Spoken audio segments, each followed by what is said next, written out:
एक क्वेश्चन है, ध्यान भंग का प्रभाव निष्पादन पर कैसे पड़ता है? क्या ध्यान भंग को रोका जा सकता है? और ये जो क्वेश्चन है ना, ध्यान भंग का निष्पादन पर प्रभाव पड़ना या नहीं पड़ना, और ध्यान भंग को रोका जाना या फिर नहीं रोका जाना, यानी जो अटेंशन होता है, डिस्ट्रैक्शन ऑफ अटेंशन, इसको हम रोक सकते हैं या नहीं रोक सकते, या फिर हमारे उत्पादन क्षमता पे जब ध्यान भंग होता है तो फिर कोई प्रभाव पड़ता है या नहीं पड़ता है।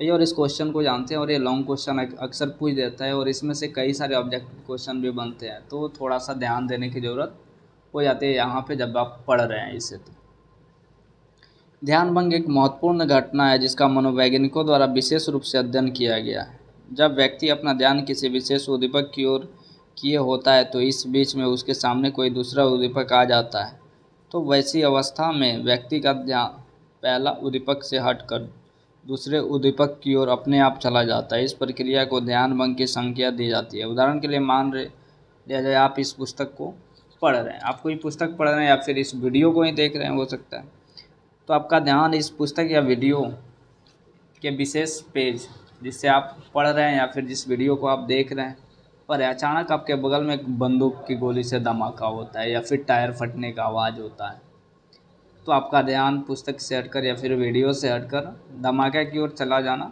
स्वाभाविक है और आपका ध्यान भंग हो ही जाता है। मनोवैज्ञानिकों ने ध्यान भंग से संबंधित कई प्रयोग किए हैं, और यदि हम इन सभी प्रयोगों का परिणाम देखा जाए तो हम किसी निष्कर्ष पर नहीं पहुंचते हैं, परंतु कुछ प्रयोग में ध्यान भंग से निष्पादन में कमी होती पाई गई तो कुछ प्रयोगों में ऐसी बात नहीं देखी गई। अब कुछ इस तरह से प्रयोगों की ओर ध्यान दें। ओवी ने एक प्रयोग किया जिसमें कॉलेज के छात्रों को गर्मी अल्फा परीक्षण के एक फार्म के प्राप्तांकों के आधार पर दो भागों में बांटा गया। इसमें एक प्रयोगात्मक समूह तथा दूसरा नियंत्रित समूह था। 6 सप्ताह के बाद नियंत्रित समूह को आर्मी अल्फा परीक्षण का दूसरा फार्म देकर उनके उत्तर प्राप्त किए गए। निरीक्षण समूह को जो नियंत्रित समूह था यह कार्य समान अवस्था में करवाया गया जिससे किसी प्रकार का कोई बाधक वस्तुएं या विकर्षक रूप में नहीं था। प्रयोगात्मक समूह को भी उसी परीक्षण का दूसरा फार्म के एकांशों का उत्तर देना था, परंतु ऐसी अवस्था में जहाँ पर अनेकों श्रवण एवं दृष्टि विकर्षण मौजूद थे, दोनों तरह के विकर्षण में काफ़ी तीव्र थे। परिणाम में देखा गया प्रयोगात्मक समूह के सही प्राप्तांक का माध्य नियंत्रित समूह के सही प्राप्तांक के माध्य के करीब करीब बराबर था। दूसरे शब्दों में यदि प्रयोगात्मक समूह के सदस्यों का ध्यान भंग हो रहा था फिर भी उनका निष्पादन पर कोई असर नहीं पड़ा, जबकि दूसरे तरफ कुछ वैज्ञानिक ऐसे हैं जिनका मानना है कि निष्पादन पर ध्यान भंग का असर पड़ता है, और इस पर प्रयोग भी किया गया है और जिसमें दिखलाया गया है कि ध्यान भंग में सिर्फ बाह्य उद्दीपकों जैसे विकर्षक के रूप में प्रयोग किया जाता है का ही महत्व नहीं होता है, बल्कि व्यक्ति की पूर्व अनुभूति, प्रत्याशा और मनोवृत्ति भी महत्वपूर्ण होती है। वेकर ने एक प्रयोग किया जिसमें दिखलाया गया है कि ध्यान भंग में व्यक्ति की मनोवृत्ति तथा प्रत्याशा का महत्व काफ़ी होता है। इस प्रयोग में छात्रों को मौखिक रूप से कुछ अंकों को जोड़ना था, जैसे 12 में 5 जोड़ना था, फिर उस योग में 6 जोड़ना था, फिर उस योग में 7 जोड़ना था, फिर उस योग में 8 जोड़ना था, फिर इस योग को 5, 6, 7, 8 एक साथ जोड़ना था। इस तरह से अंकों को जोड़ने की प्रक्रिया तब तक चलती थी जब तक प्रयोगकर्ता को रुकने के लिए नहीं कह देता था। प्रत्येक दिन 20-20 ऐसे अंकगणित समस्याओं को सुलझाना होता था। इसमें से 10 समस्याओं का समाधान प्रयोज्य शांत अवस्था में, बाकी 10 समस्याओं का समाधान ऐसी परिस्थिति में करता था जिसमें कुछ विकर्षक मौजूद रहते थे, जैसे संगीत बजता रहता था या कोई व्यक्ति आपस में ऊंची आवाज़ में बातचीत कर रहे होते थे आदि आदि। इस प्रयोग में कुल 40 प्रयोज्य थे। भिन्न भिन्न तरह का सुझाव देकर उनके भिन्न भिन्न मनोवृत्ति की प्रत्याशा का उत्पन्न किया गया। 40 में से 10 प्रयोज्यों को कहा गया कि संगीत या बातचीत के दौरान अंकगणितीय समस्याओं का समाधान करने में उनकी कार्य क्षमता में कमी आएगी। अन्य 10 को यह कहा गया संगीत या दूसरे लोगों द्वारा बातचीत करने की परिस्थिति में अंग्रेजी सुलझाने में मदद मिलेगी। अन्य 10 को यह कहा गया संगीत तथा दूसरे लोगों द्वारा बातचीत करने की परिस्थिति में अंकगणितीय समस्याओं के समाधान में पहले तो उन्हें कठिनाई होगी, परंतु कुछ समय बाद में उन्हें लाभ होगा। ऐसी परिस्थिति में उन्हें मदद मिलेगी। बाकी 10 प्रयोग नियंत्रित समूह में रखा गया जिन्हें किसी प्रकार का कोई सुझाव नहीं दिया गया। इस प्रयोग के परिणाम काफ़ी रोचक थे। परिणाम में देखा गया कि प्रथम 3 समूहों का निष्पादन ठीक वैसा ही था जैसा कि सुझाव देने में उनकी प्रत्याशा तथा मनोवृत्ति की उत्पन्न हुई थी। नियंत्रित समूह को चूंकि किसी प्रकार का कोई सुझाव नहीं दिया गया था तो उनके निष्पादन में किसी तरह की अस्पष्टता नहीं थी। इस प्रयोग से यह साबित हो जाता है ध्यान भंग होने की प्रक्रिया पर सिर्फ बाह्य उद्दीपकों का ही प्रभाव नहीं पड़ता, बल्कि व्यक्ति की मनोवृत्ति तथा उसके प्रत्याशा का भी प्रभाव पड़ता है। अब प्रश्न यह उठता है, क्या ध्यान में हुए विकर्षण को कम किया जा सकता है या फिर नहीं किया जा सकता है। मनोवैज्ञानिकों ने इस तरह के विकर्षण को कम करने के 2 उपाय बताए हैं, पेशीय प्रयास तथा सामंजन।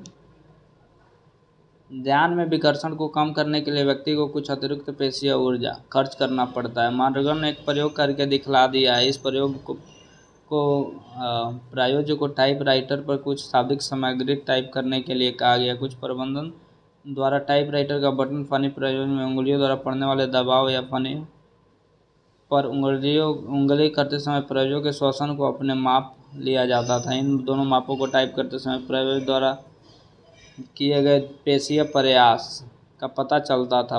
प्रायोज्य पहले कुछ समय के लिए शांत अवस्था में टाइप करता था, फिर अचानक कमरा में संगीत, बिजली, घंटी आदि बजने लगते थे। प्रायोज्य को इस शोरगुल की परिस्थिति में भी टाइप करना जारी रखना होता था, फिर अंत में कुछ समय के लिए उसे शांत अवस्था में टाइप करना होता था। परिणाम में देखा गया पहली अवस्था में धीरे धीरे टाइपराइटर फनी पर अंगुलियों का दबाव कमता गया, साथ ही साथ प्रति स्ट्रोक समय भी कमता गया। प्रयोज्य की श्वसन प्रक्रिया की अवस्था में भी सब भी सामान्य थी। शोरगुल की अवस्था प्रारंभ होते ही फनी पर अंगुलियों का दबाव बढ़ता गया, प्रति समय भी स्ट्रोक का समय भी बढ़ता गया। इतना ही नहीं, प्रायोज्य के श्वसन प्रक्रिया तीव्र हो गई। टाइप किए जाने वाले अक्षरों एवं अंकों को टाइप नहीं करते समय वह जोर जोर से बोल भी रहा था। अंतिम अवस्था जो कि शांत की थी, पेशीय तनाव नहीं पाया गया। इससे स्पष्ट है कि प्रायोजन ने शोरगुल अवस्था में ध्यान को अपने कार्य में लगाए रखने के लिए अधिक पेशीय ऊर्जा खर्च कर रहा था। टाइपराइटर के फनी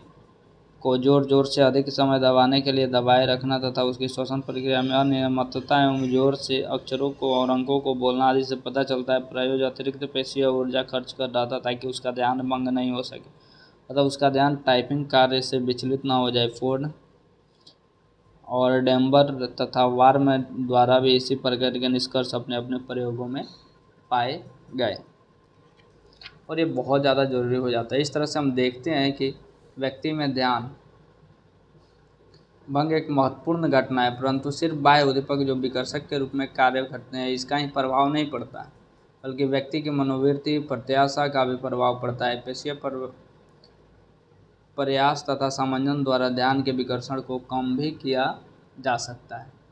तो ध्यान, क्योंकि हम लोग लोकल्स हैं तो हमें पता होना चाहिए। कई बार हम कोई काम कर रहे हैं और बीच में कोई आके और विकर्षण कर देता है, कोई ऐसा अवधान उत्पन्न कर देता है, या फिर ऐसे बोले तो हमारा ध्यान जो है भंग करने की कोशिश किया जाता है और कई सारे लोग उसमें सफल भी हो जाते हैं। तो इसको कम भी किया जा सकता है ध्यान भंग को।